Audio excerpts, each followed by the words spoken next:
Hinikayat ngayon ng pamunuan ni Department of Public Works and Highways o DPWH sa mga alkalde sa buong Metro Manila na kilalanin ang prioridad ng mga lugar na madalas na binabaha sa kanilang mga nasasakupan.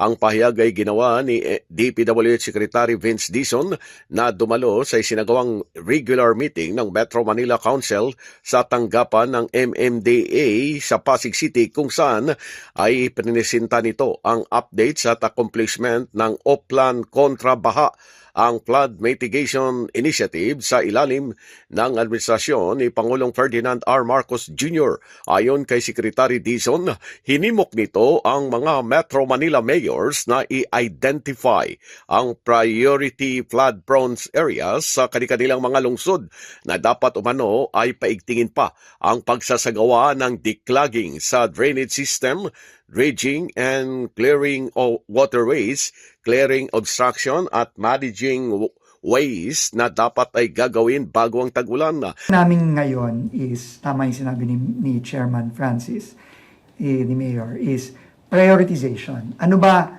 kada LGU sa Metro Manila, ano ba yung talagang flood-prone areas na talagang hirap na hirap yung mga kababayan natin? Ang pinag-usapan namin kanina ng mga mayors is kung ano yung mga talagang binabaha ng grabe. Doon tayo bubuhos ng resources, doon tayo bubuhos ng equipment, doon tayo bubuhos ng manpower. Para talagang, kung ano ang kaya natin gawin, magdedredge tayo, maglilinis tayo ng estero, maglilinis tayo ng, magdidiklag tayo ng drainage, maglalagay tayo ng mobile pump. Lahat ng pwede natin gawin, kailangan.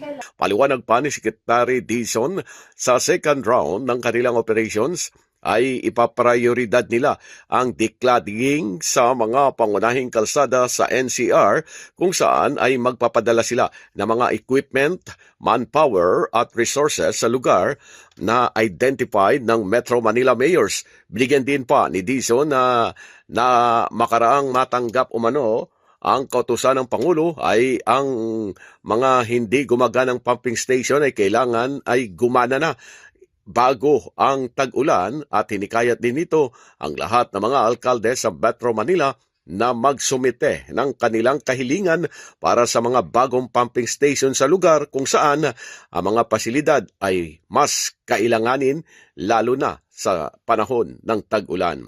Pilipinas mula sa MMDA, Silvestre Rambolabay, Radyo Kayumanggi.